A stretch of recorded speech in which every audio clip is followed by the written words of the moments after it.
Salut la compagnie, c'est Jules Melon et aujourd'hui on se retrouve pour un petit podcast en compagnie de l'ami Nico Ciné. Comment vas-tu? Et ça va bien et toi? Bah écoute, ça va super bien et en plus on va encore parler d'un film sorti en VOD il y a quelques semaines, le 12 mai pour être exact, qui devait malheureusement pour lui être mis dans les salles américaines avant de sortir plus tard en France, mais bon, crise du Covid oblige, il est passé en VOD, y compris en France. Ce film, c'est Capone, ou Capone en version originale, bon, c'est le même titre, hein, réalisé par un certain Josh Trank, qui avait fait Les Quatre Fantastiques en 2015, un Ouh là film là là là là là. que je n'ai pas vu personnellement, voilà. Disons que il y a une première moitié, c'est sympa, mais après, non, c'est la catastrophe, quoi. Voilà. Et puis il avait fait Chronicle en 2012, que j'ai vu personnellement et qui est sympa, vraiment un bon film de super-héros, science-fiction. Et là, donc, il nous revient sur un biopic, oui, biopic du célèbre gangster américain, américano-italien d'origine, de ses parents évidemment, Al Capone, qui a sévi dans les années 20-30 à Chicago, avec dans le rôle d'Al Capone un certain Tom Hardy, qui est un des acteurs préférés, hein, il me semble, hein, Oui. et qui a été dans Et- Venom récemment. Oh, mon Dieu. Voilà. Donc, Et ce qui fait mal, on en parlera après. Ah, mon Dieu. oh, on va peut-être faire un parallèle avec Venom dans ce film, j'en sais rien. Et à ses côtés, nous avons d'autres acteurs qu'on a vus récemment, par exemple Linda Cardellini, qui a joué la femme du personnage de Viggo Mortensen dans Green Book, par exemple. Il y a également Kyle MacLachlan, que les fans de Twin Peaks ou de David Lynch connaissent très bien, et Matt Dillon, qu'on a pu voir dans Marie à tout prix, par exemple, ou récemment The House That Jack Built. Et tout ceci pour une histoire qui se concentre sur Al Capone, oui, mais ces dernières années, pas ces années de gangster, non, non, non, ces années après sa période de prison, où on va suivre le déclin d'un homme atteint de la neurosyphilis, qui est tout simplement mourant et qui perd la boule, voilà. Et on va voir donc un petit peu comment ce personnage vit ces dernières années, tout en ayant des illusions, des souvenirs, de la nostalgie, on ne sait pas trop. Pour un film qui n'est pas un film de gangster du tout, hein, c'est un drame, un véritable drame humain. Et qu'en as-tu pensé, mon cher ami, de ce métrage? Déjà, c'est une déception parce que j'attendais ce film parce que moi, je trouve que l'histoire de Capone est assez intéressante de base. Oui. Euh, je suis fan de Tom Hardy. Et déception, je trouve qu'il y a des gros problèmes de rythme, il y a des problèmes de montage. Tom Hardy, il fait le taf, mais bon, on est tellement capable de mieux. Ça reste moins pire que Venom, ça c'est clair et net. Mais oh là là, puis je trouve que c'est gnangnan, c'est long. C'est un gros dommage parce que j'aurais préféré que sur la vie de Capone, on aurait plus parlé sur ses faits Oui. et pas sur sa fin de vie où il est complètement meurtri dans son délire, complètement comme si elle revenait bébé. Je sais pas si on Ah parle oui, de c'est ça. spoiler parce qu'on Non, mais c'est on en ça. fera. C'est dans la biographie de Capone, hein, si on s'intéresse un peu à l'homme. C'est que Voilà, c'est une maladie dégénérescente, quoi. voilà, c'est une déception. J'aurais préféré qu'on parle plus de ce qu'il y avait avant et pas la fin de sa carrière qui est pour moi pas si intéressante que ça.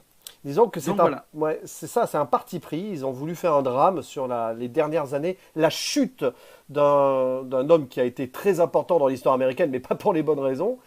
Et c'est vrai qu'il n'y a jamais eu de véritable biopic sur Capone et ses années gangsters, hein. Il y a eu des relectures de la vie de Capone avec deux Scarface, celui de 1932 et bien sûr le Scarface de Brian De Palma qui transférait l'histoire de Scarface, donc d'Al Capone, à Miami avec des Cubains. D'ailleurs c'est amusant parce qu'à un moment il y a un petit hommage à Scarface de Palma dans le film à un moment. Et là, c'est un parti pris de montrer la déchéance d'un homme. C'est vrai que c'est osé, quelque part. D'ailleurs, le titre en lui-même, à la base, ça devait pas être Capone, ça devait être Fonzo, qui était son Oui. surnom plus intime. Et ça aurait pu été plus logique, parce que ce n'est plus Al Capone à la fin, hein. C'est juste devenu un gars qui a une famille autour qui s'occupe de lui, tel un vieillard en fin de vie, pratiquement. Enfin, c'est presque ça. Il avait que la quarantaine, hein, 47 ans, je crois. Mais il était en train de régresser à un âge mental très très jeune et comme si quelqu'un en fin de vie quoi. Et c'est un drame ultime. Et alors le problème, c'est que tu parles du rythme. C'est vrai que traiter le drame et la chute d'un homme comme ça qui n'a plus toute sa tête, qui a des illusions, qui devient parano, enfin voilà, bon, il l'a toujours plus ou moins été, hein. C'est difficile à tenir sur 1h40. C'est très compliqué. Et c'est vrai que le film, tu as l'impression qu'il dure 2 heures et demie, hein, au final. Effectivement. Et c'est presque frustrant, oui, tu l'as dit. C'est quand même Al Capone, un grand gangster et tout. Au moins, on aurait peut-être pu avoir des flashbacks, tu vois. Mais je comprends pourquoi on n'en a pas des flashbacks, parce que l'homme ne se rappelle de rien.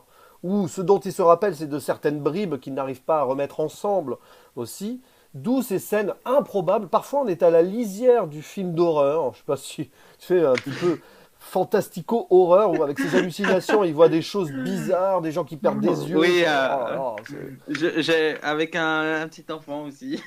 ah ouais, non mais, non mais c'est particulier. On est presque dans le surréaliste par certains moments. Mais je sais pas s'il a voulu faire une parodie d'un film d'horreur ou une Alors, parodie de gangster ou un mélange des deux.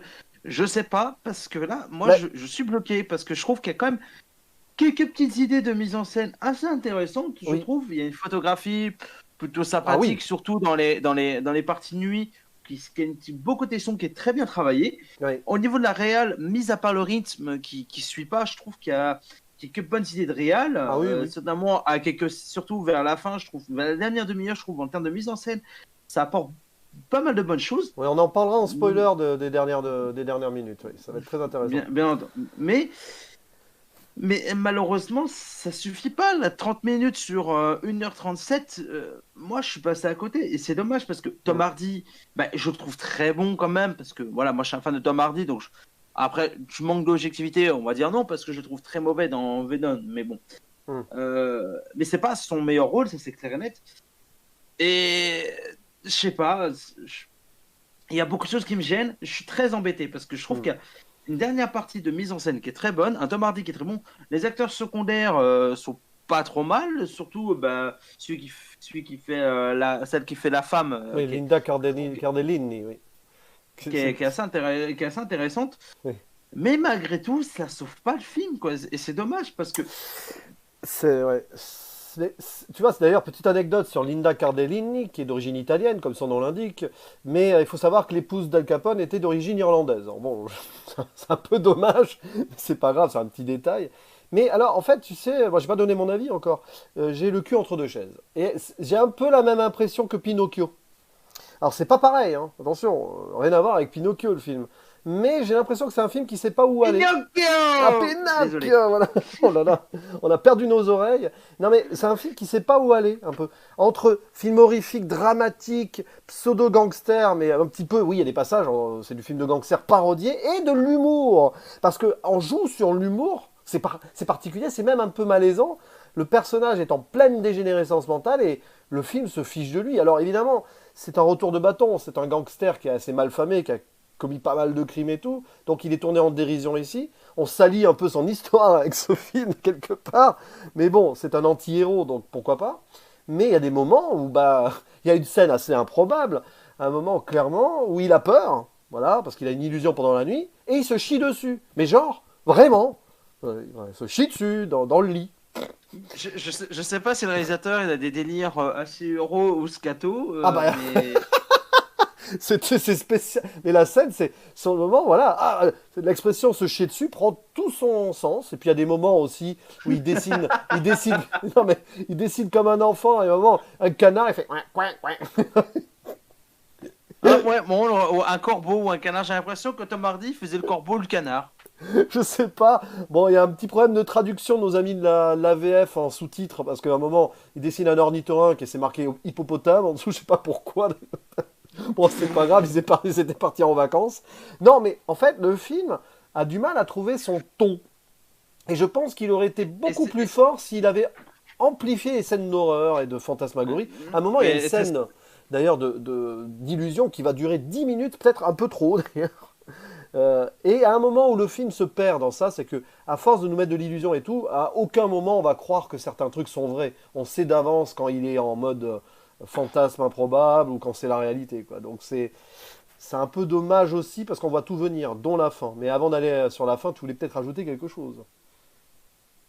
Mais moi, ce qui m'énerve, c'est qu'il y a rien de plus frustrant quand tu as de bonnes idées, que ce soit chez l'un ou chez l'autre. Oui, Mais voilà, et ça m'énerve parce que le ton est pas bon. En fait, tu as deux tons différents. Les deux, ils sont bons quand tu les sépares, mais oui. ça colle pas ensemble. Ouais. c'est ton thème, ou alors parce qu'il sait pas mixer les deux tons. Bah, c'est ça. C'est un problème de ton, comme dans Pinocchio, ou aussi à la fin du film, il y a un ton d'ailleurs. Mais on va connecter les deux films, c'est improbable. Après, tu as parlé des performances d'acteurs. Alors, Tom Hardy, je l'ai trouvé bon à 80%. Il y a des moments où il est brillant même, Ça. hein, pénétré Oui, par son rôle, et puis parfois, quand il ça parle un peu, cabotine. voilà. Oui, c'est ça, on est à la limite du léger cabotinage à un moment. Mais moi, j'ai l'impression qu'il fait. Mais, Je sais bah, pas, mais je sais pas s'il il a forcé sur la voix. Mais là, par la moment, sur la voix, je trouve que c'était trop forcé, que ça faisait. il a fait Bane dans Batman, en fait, c'est ça. Ouais, mais j'ai des bouches. Bouche one. C'était plus comme ça, on comprenait rien. Et alors que là, Non, mais je sais. c'est vrai que c'était je- parti. Bah, moi, à la rigueur, ça rentre avec le côté burlesque de certains passages et son côté dégénérescent, hein. Mais bon, il y a un truc qui m'a un peu dérangé quand même, c'est le maquillage. Quand je l'ai vu arriver pour la première fois, ça sentait le latex à plein nez, quand même. Ah oui, Après, tu oui, t'habitues. oui. C'est un peu comme le rajeunissement de De Niro dans The Irishman, hein. Après, Oui, tu t'y c'est ça. habitues. Mais en fait, quand tu dis que Tom Hardy est bon à 80%, ça veut dire que les 20% qui manquent sont dans Venom? Ah non, non, je parle du film. Moi, j'ai pas vu Venom, hein. Je Non, mais découvrirai je parle de ça. la performance de Tom Hardy. Ah non, non, bah je ne sais pas. Alors, moi, je ne m'aventurerai pas sur ce sujet. C'était une blague à part. Non, mais après, le problème, c'est que c'est très Capone-centré comme film. Il y a plein de bons personnages autour, ils sont à peine développés. Bon, il y a son épouse. C'est dommage parce qu'à un moment, on sent la frustration de son épouse qui a vécu toute une vie dans l'ombre du gangster de mari, à cacher et tout. Puis là, enfin, elle peut jouir d'un certain calme en Floride et tout. Et elle voit son mari en train de dépérir. Elle n'a pas eu de bol, hein, dans sa vie, elle. Et à un moment, on la sent d'ailleurs, elle frappe son mari. À un moment, c'est assez improbable. Oula, attention, ça spoil, hein. Bon, tu parles. C'est juste c'est une petite giflette. Et alors, Mais d'ailleurs, justement, je voulais qu'on parle de cette partie en partie spoil, parce qu'il y a deux, trois on en petites choses qui parlera, m'ont bien gêné à sûr. propos de ça. On en parlera. Et puis alors, les deux autres acteurs qui sont sous-utilisés pour moi, parce que c'est quand même des grands acteurs, Matt Dillon, qui joue le rôle de Johnny Torrio, le bras droit, hein, de Capone, on n'en sait Ouais. rien du personnage, à part qu'il est intéressé par du pognon, voilà. Et le docteur, ouais, le rôle du docteur joué par Kyle MacLachlan, qui a un rôle très secondaire, alors quand même l'acteur, bon, il aurait pu offrir plus, c'est presque un caméo. Donc j'ai un peu, voilà, c'est dommage, hein, Mais pour ouais. ceux qui ne savent pas, c'est le Orson Hodge dans Desperate Ah oui, Housewives. c'est vrai, il joue aussi dans Desperate Housewives. Bien vu, bien vu, bien vu. Et dans Ou, beaucoup, égal... voilà. Et dans beaucoup de films de ouais, David Lynch. ou également dans Très McDougall dans Sex and the City. C'est vrai qu'il a fait beaucoup de séries, le monsieur, dans sa carrière. Donc Qui était, voilà. qui était un acteur que j'aime beaucoup parce que je l'ai vu dans beaucoup de séries, dans beaucoup de films, et c'est un de mes personnages préférés dans Desperate Housewives, donc Ah, malgré que c'est une pourriture. Mais bon, bref, c'est pas le sujet. Quand je l'ai vu au casting il y a 2 ans, quand j'ai appris l'annonce du film, je dis ouais. ah quel personnage. Quand je vois fait un docteur, je fais ouais, et il est bon, mais je trouve qu'il y a un manque d'expectative, c'est qu'en fait on le voit 2 voire 3 fois, et c'est tout. J'aimerais bien le voir plus. Ouais, ouais, c'est pour ça. Il y a un petit équilibre difficile. Et puis bon, on va passer quand même à. Alors, zone spoiler, on va développer les clins d'œil à Scarface, et puis la fin, et puis la scène où justement. Bah tiens, spoiler! Alors, cette scène, du coup, où l'épouse frappe son mari et tout, il y a quelque chose Bah qui te alors, dérange, genre. Alors, il y a une chose qui me dérange, c'est qu'en fait, elle se fait insulter de salope, elle se fait cracher à la gueule. Ah oui, Donc, elle lui enlève sa pièce en lui clinquant, en lui mettant 2 gifles. ouais. Il tombe par terre et après, elle s'excuse. Moi, ça me gêne parce que, attends, attends, meuf, t'as vécu avec un connard. En plus de ça, tu te fais insulter, tu te fais cracher à la gueule, il y a un petit manque de respect. Et toi, tu lui mets une petite giflette comme si on te mettait une fessée pendant une levrette. Et toi, et après, tu t'excuses. Ouais, mais alors, on peut comprendre parce que, bon, frustration de toute sa vie, là, elle n'a pas accepté que son mari lui dise ça, mais en même temps, elle voit l'état de son mari. Donc, Ouais, elle sait qu'il n'a pas toute sa tête. moi, je suis désolé. Moi, je suis une femme. À sa place, je me fais traiter comme une merde pendant des années. Ah oui. Mon mec, il fait des conneries sans arrêt, juste pour le pognon. Je me fais insulter alors que je suis toujours là à nettoyer ses couches. Bah, au bout d'un moment, la femme, elle s'écoute, soit t'es idiote ou soit t'es trop amoureuse. Hein. Bah, ce qui est choquant aussi dans l'histoire, c'est que, bah tiens, ça tombe bien que ce soit dans les spoils, c'est qu'on sait qu'il l'a trompé parce qu'il a eu un fils qui vit ailleurs, d'ailleurs, ça aussi c'est pas développé, l'histoire du fils qui a été renié, qui finalement à la fin va revenir au chevet de son père. Ça aussi c'est dommage, c'est qu'un petit fil rouge de loin. En fait, tout est un petit peu en surface, j'ai un peu l'impression. Et puis on sait que s'il est dans cet état, Al Capone, hein, pour dire la vérité, c'est il aimait bien copuler avec des prostituées. Hein. Il n'a pas attrapé la syphilis par hasard. Hein. Bah, N'est-ce pas? comme beaucoup de gangsters, hein, Oui, c'est vrai. se taper des putains. Oui, oui, des prostituées, des prostitutes, comme je dis souvent. Et, et puis alors, l'histoire de l'argent, à un moment, il aurait caché 10 millions, il s'en souvient plus, puisqu'il se souvient plus de rien. On essaye de faire une sorte d'intrigue là-dessus, mais ça marche pas du tout, clairement pas. Parce que on s'en fiche. Enfin, vu la tonalité du film, à la rigueur, on s'en fiche. Ça aurait été peut-être plus intéressant de se concentrer sur la recherche du trésor, à la rigueur, en laissant des indices, peut-être. Bon, on aurait trop fantasmé l'histoire, mais bon, on la voit qu'elle est Bon, fantasmée, là l'histoire. on aurait fait une carte au trésor comme sur France 3. C'est ça. On aurait appelé Robert Downey Jr. pour jouer le rôle du chasseur de trésors, peut-être. Oh, bah, pourquoi pas. Et puis, Bah écoute, je sais pas, je le voyais bien dans ce rôle. Et alors, il y a aussi toutes ces scènes de fantasmagorie improbables. Et il y a un clin d'œil à Scarface de Palma, parce qu'à un moment, il emploie des jardiniers, serveurs et tout, qui sont cubains, qui est la nouvelle génération future des gangsters aux États-Unis. Et c'est marrant parce qu'il s'imagine mal que les Italiens soient remplacés par les Cubains dans le business. Et c'est drôle quand on y pense qu'il y a une relecture de l'histoire de Capone en Scarface en 1983 avec un Cubain qui vient vivre son rêve américain à Miami. Donc je sais pas si c'est un clin d'œil, d'autant plus qu'à la fin, Capone s'imagine avec une mitraillette en train de dézinguer tout le monde. j'ai trouvé cette scène pas mal quand même. Mais alors le problème c'est que c'est bien, mais on sent de suite que que c'est une illusion. C'est trop mal amené parce qu'on aurait pu y croire en fait. On se dit tiens, il a un dernier éclair et il tue tout le monde, mais très vite tu sais que c'est une illusion. Et après ça va trop loin, il y a un tsunami dans la flotte, enfin c'est probable là, ça part dans tous les sens. C'est bizarre quand même, cette fin elle est bizarre je trouve. C'est Mais ça. sur la mise en scène elle est bien, oui la fin, ça c'est sûr.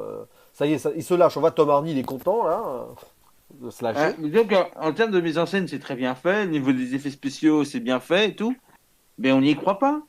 Ouais, ouais. Bah, c'est parce que c'est de l'illusion, c'est une illusion qui est trop forcée. Puis alors, toutes ces scènes, film d'horreur, il voit un enfant à un moment, je sais pas s'il se voit lui-même ou son fils. On sait pas trop, ça aussi, c'est pas Avec trop. un ballon jaune. Oui, alors, c'est peut-être une référence à ça, le film, ça chapitre 1, ça chapitre 2, je ne sais pas. Non, je ne sais pas, mais c'est vrai que là, pour le coup, on te met des trucs comme ça, mais on n'en fait pas spécialement grand-chose. Voilà, c'est un film qui part un peu dans tous les D'ailleurs, sens. ce passage, ça m'a fait beaucoup rire parce que hier, j'ai regardé un épisode de South Park où justement, il parodie ça. Et Ah bah, c'est pour ça que ça me fait beaucoup rire. il manquait plus que Al Capone déguisé en clown à un moment. Bah, à un moment, il remplace son cigare par une carotte. Enfin, Bien joué avec le clown. le coup du... Ah, il peut plus avoir de cigare, bah, allez, on lui donne une carotte. Et même Mais ça. on s'est J'ai l'impression que ce film, mais se fiche d'Al Capone. Il le descend plus bactère. C'est terrible, hein, quand même. Mais c'est ça, mais le mec, il se chie dessus, il se pisse dessus. Ah, Il manquait plus qu'il se pisse dessus. Et même un truc qui m'a fait rire aussi, c'est quand il dessine avec des pastels. On dirait un gamin qui tient son crayon et qui arrive pas à dessiner, à colorier. c'est vrai Il que arrive. c'est quand même un petit peu malaisant dans un sens. Bon, c'est le film moral américain voilà, qui descend le gangster. C'est pas un film qui va mettre le gangster en avant. Bon, après tout, c'est un choix. Mais c'est surtout que c'est un petit peu malaisant pour les personnes qui sont vraiment atteintes de dégénérescence. Je suis pas certain que des gens qui ont des personnes âgées qui sont dans cet état-là, par exemple, aient apprécié le film. Je ne sais pas ce que tu en penses, mais parce que Je pense pas, non. Ça risque de faire polémique, mais c'est peut-être pour ça qu'on n'entend pas beaucoup parler de sortie, quoi. oui, c'est vrai. Bah, il est sorti techniquement que sur une VOD américaine. D'ailleurs, on a galéré pour avoir des sous-titres. Hein. Voilà. Mais je pense qu'il sortira pas en salle en France. Ça, c'est quasi acté, malheureusement. Ah, Mais voilà, c'est. Ouais, moi, je suis très très mitigé hein, là-dessus. Est-ce qu'on sort de la zone spoiler, à moins que tu aies quelque chose à rajouter sur les spoilers, mon cher non, ami. je pense que ça suffit. Alors, on revient en zone non spoiler pour faire notre conclusion sur ce métrage. Alors, quelle est ta conclusion, mon cher Nico, sur ce Capone? Euh, c'est une déception. Il y a des bonnes idées de ton. Enfin, des bonnes idées de ton. Disons qu'il y a deux tons qui sont assez intéressants quand tu les sépares, mais une fois que tu les mélanges ensemble, bah, ça va pas. Dans Ouais. le thème, le ton horrifique et le thème gangster rigolo, plage prout. Hum. Euh, Tom Hardy qui est excellent, les autres acteurs secondaires, bah, pas assez mis en avant, mais ils restent très bons. Mais je reste assez frustré par le choix artistique de la réal. Je trouve qu'il y a des gros défauts de Ripped. Et Ouais. puis, même si les 30 dernières minutes sont plutôt bonnes, je trouve, par rapport à la mise en scène, les effets spéciaux, la situation de l'histoire et tout, il y a des très bonnes idées, mais voilà, pour moi, ça n'a pas plus loin que 4 sur 10, quoi, parce que je trouve D'accord. que c'est une déception. Je trouve qu'il y aurait un meilleur mélange de rythme et il y aurait eu un meilleur mélange de ton. Hum. Peut-être que j'aurais mis au moins la moyenne. Ouais, Et et puis- voilà, et je finis. Je mets 4 sur 10 parce que Tom Hardy est très très bon, mais je les connais mieux, donc voilà, je peux mettre que 4 sur 10. D'accord. Ben moi, en fait, il y a des points positifs dans le film, par exemple la photographie. Tiens d'ailleurs, un très bon directeur de la photographie, hein, c'est Peter Deming, qui est un directeur de photographie de films d'horreur surtout, souvent. Donc c'est pas Ah bah illogique. ça explique, Ouais, hein. il a fait des Scream, il a fait Evil Dead 2, je vois la liste, La cabane dans les bois aussi, From Hell, Mulholland Drive de David Lynch. Oui, Mais tu il y a vois, ce côté-là. comme je te disais tout à l'heure, je trouvais que la photographie, dans les côtés sombres, elle était très bien. Et Ouais. ben, quand tu regardes la filmo du mec, bah c'est pas Ah oui. étonnant. Mais oui, très bonne photographie qui est pour moi le point positif du film. La réal est pas mal, mais franchement, le problème c'est que dans les moments fantasmagoriques avec la photographie, c'est génial. J'aurais aimé que le film aille plus loin là-dedans finalement, tant qu'à faire. Là, Tom Hardy est plutôt bon, hein, franchement, voilà. J'ai dit à 80%, donc il est même potentiellement très bon. Il est plutôt bien dans le rôle. On voit qu'il est à fond dans les moments où il pète des plombs et tout. Là, c'est du Ah, Tom mais Tom Hardy, Hardy, quoi. il est Voilà. très très bon hein, pour Ah ça, oui, hein. il Et je aime trouve que bien. Tom Hardy, il est même beaucoup meilleur dans des films gangsters, mafieux, où il fait souvent le pas gentil, quoi. Je trouve que quand tu regardes dans The Revenant, par exemple, pour Ouais, moi, c'était le meilleur rôle du film. ouais, Et je trouve que Tom Hardy, il est vraiment il a un talent pour jouer ce genre de rôle. Alors que tu prends Venom, je suis désolé, non. ouais. Mais après, voilà, problème de ce film, c'est qu'il tient pas la route sur son déroulé, j'ai pas envie de dire sur son rythme, à la rigueur, c'est un choix, mais c'est juste que on sait pas trop où il va, le scénario en lui-même est assez pauvre hein, quand on y pense. Enfin, il se passe, enfin, c'est, voilà, enfin, on va pas revenir sur ce qu'on a dit dans la zone spoiler, c'est pas passionnant, on voit juste la chute d'un homme pendant 1h40, et on a ses délires, voilà. Donc les autres acteurs autour ne sont pas assez utilisés, les personnages ne sont pas assez développés autour de Capone, et pourtant on essaye de nous mettre un entourage autour. Donc voilà, je suis hyper mitigé. J'attendais rien de ce film, donc je peux hésiter entre 5 et 6. Mais je vais descendre à 5. Voilà, je vais descendre à 5 parce que il y avait un énorme potentiel sur le plan sombre avec un directeur de la photographie qui allait avec. Et d'ailleurs, il sera aussi directeur de la photographie des Nouveaux Mutants, hein, au passage, qui va enfin sortir normalement, si tout va bien, sauf s'il y a une tornade de criquets d'ici là. Mais voilà, très très mitigé. Ouais. J'aurais pu mettre 6, mais je suis un poil embêté par ce film, donc ça sera un 5 sur 10. Nous sommes plus ou moins d'accord, hein, mon cher Nico. Voilà. Et l'endimanché du ciné a mis 6 sur 10, quant à lui. Voilà. Donc finalement, je suis la moyenne de vous deux. C'est ça. Bah, comme souvent, hein, quand t'es mitigé, tu mets rarement dessous de 5, hein. Bah de toute façon, voilà, là j'ai quand même aimé le visuel, donc voilà, donc je pouvais pas Ah, descendre en moi, dessous de la moi moyenne. j'ai aimé le visuel, j'ai aimé Tom Hardy, pourtant ça vaut que 4. Eh ouais. Mais en tout cas, c'était un plaisir de parler de ce film. Qu'on vous conseille quand même, hein, faites-vous une idée. Si vous aimez la photographie sombre, un petit peu horrifique et tout, de Si Peter vous aimez Deming, Tom Hardy, si vous aimez voilà. les films entre Bah, guillemets gangsters et tout, oui, enfin, laissez-vous tenter. si vous Laissez-vous aimez les tenter. films de gangsters, vous risquez d'être un peu déçu quand même. C'est pas du Scorsese, hein. Clairement pas. C'est ça, Voilà. c'est ça. Regardez un bon casino, par exemple. Un casino, les affranchis, enfin voilà. En tout cas, merci beaucoup, mon cher Nico, et on se dit avec le mot de la fin, le fameux à la À la prochaine. prochaine. Au Ah revoir. là là.